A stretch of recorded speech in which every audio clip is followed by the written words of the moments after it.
we tend to treat our celebrities like objects.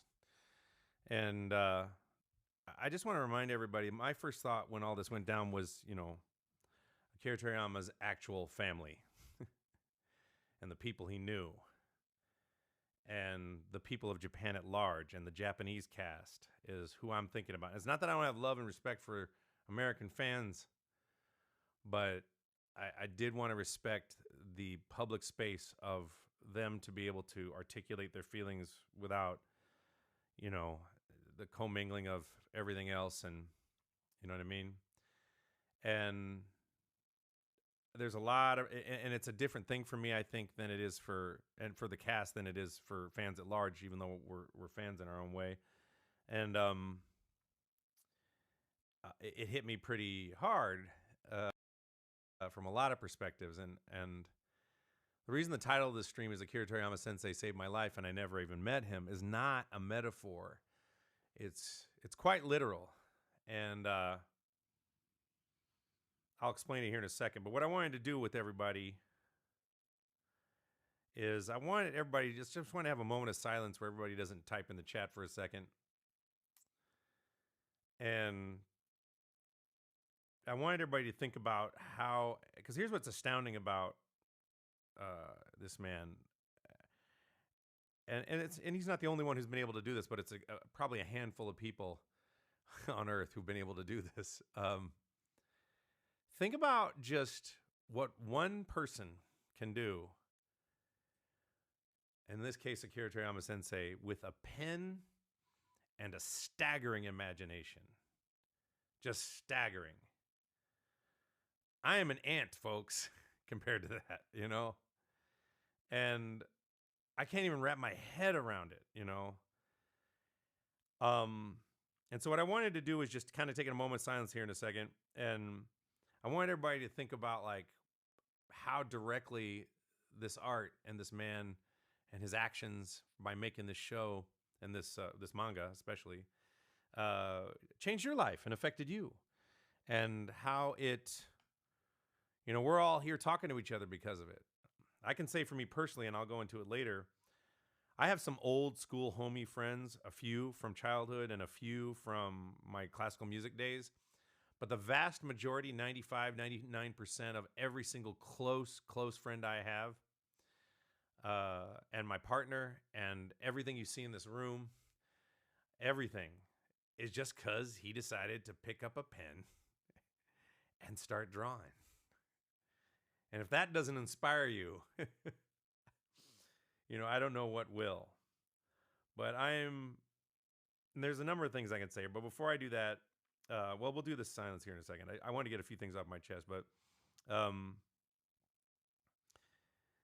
I remember, Pete Townsend was talking about how a bunch of his friends had died who were famous people, and it was on some interview, and he was upset because he was like, you're heroes, but they're my friends, And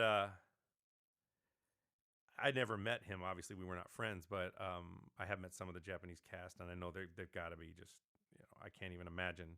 And they lost one of their own, you know what I mean? Like, so for me, I wanted to respect that. Like, we all love him, and we love Japan, and but they lost a national treasure for them and for the world. And so I wanted to really just take a space to grieve myself and to process it myself, and to let them have their space to process it them. And it reminds me, what I think is really beautiful, especially what Masako Nozawa is doing, I really am, so blown away by her, is, she said something on a panel a long time ago that came to mind, and I now understand a little bit better. And I remember she was on a panel with me, and through some broken English, she said, and it was very adorable, she said at the very end, Goku's everybody's friend. And I remember thinking, no, he's not. If he comes and messes with your planet, he'll kill you. But that's not what she meant, I don't think. I'm speculating here. I have some food on my face. I said, did I not wipe up after dinner? I don't know. Or maybe that's just the shadow of my stubble growing in. I had dinner a little while ago. But and I realized that, like, while there's a lot of fighting in Dragon Ball, what's really cool about it, and think about every moment in Dragon Ball when the shit hits the fan, everybody's coming together, they're doing Spirit Bomb energy, they're collecting their Dragon Balls together. There's always a moment, even in I can't remember if it was in Battle of Gods, where everybody's just, Goku, and they're all everyone's together, and that's really, really beautiful. Like, think about just this comic, this art, this manga,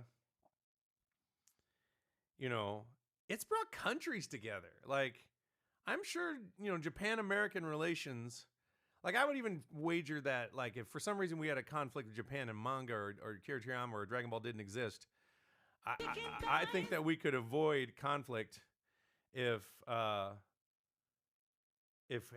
that happen. Meaning, if there was ever a problem, I feel like the art and the love and the would save us. I think if we'd had manga and well, maybe they did exist during World War II and World War I. I think there's no big conflict. I just think it would just bring everybody together. And the reason I bring that up is because this is why I'm so passionate and serious about my art. Stop giving me your money. Yeah, I don't want to. This is not monetized. Like, this is. I'm seeing people monetize on Akira Toriyama's death, and I'm disgusted by it. So,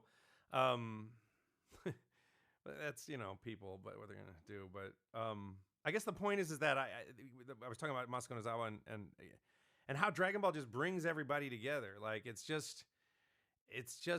show about fighting that brings everybody together. Like, I mean, it's more than a show about fighting. But when I got on, when I first got on the show, I took the money I earned and I started going to therapy and working on myself and improving myself internally, just like Goku goes to the gym, et cetera, And I guess that's all I want to say right now until I think of something else, because I got distracted by the chicken thighs. But the amount of love and the connection and the amount of rabid fans I've seen in the last 25 years just is a testament to the power of his storytelling ability and his ability to relay ideas visually. It's funny, when I first got on the show, I knew that a lot of comic book and manga artists, comic artists especially, will draw themselves into the show or into the art. And I looked at Goku and I'm like, and I saw a picture of Akira Toriyama and I was like, is he drawing himself into? I couldn't quite tell. And just out of the blue, after he passed, I saw a younger picture of him and he was making this like happy, excited face. And then I saw it. I was like, holy crap, he's that's the face. That's the Goku face when he's like, when he's all happy, which I've seen a jillion times. And I realized that as an actor, I've been channeling this character, in English for 25 years, this month, by the way. And possibly part of him. And again, I don't know him personally at all. I don't even know if it's right for me to say it, but that is an extraordinary honor. I don't even think I deserve it. It's extraordinary. And could refrain from sending energy or doing things that make the chicken thighs go off just while I'm talking for a little bit.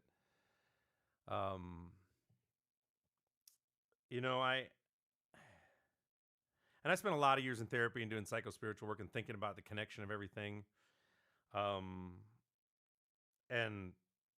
how I was a lost person when I got on the show, and I was really looking for the thing that would be my purpose in life, right? I thought it was French horn, and I was doing that for a while. And I'm not a big prayer guy. I'm a functional atheist and world's angriest Buddhist, but I did a little meditation, put it out in the universe, just give me something that I could commit to, that I would treat like gold. And right after that, I auditioned for Dragon Ball, and it was my first audition, and I got the lead, which was shocking and undeserving probably. And then I decided to go hard and just commit, which is what I do with art. When I'm passionate about something, it's go 100 bajillion% or go home. And that was true on French horn. It's true on Dragon Ball as well. It's just how some people think I take it too seriously, and then I go, well, that's why I'm good at it.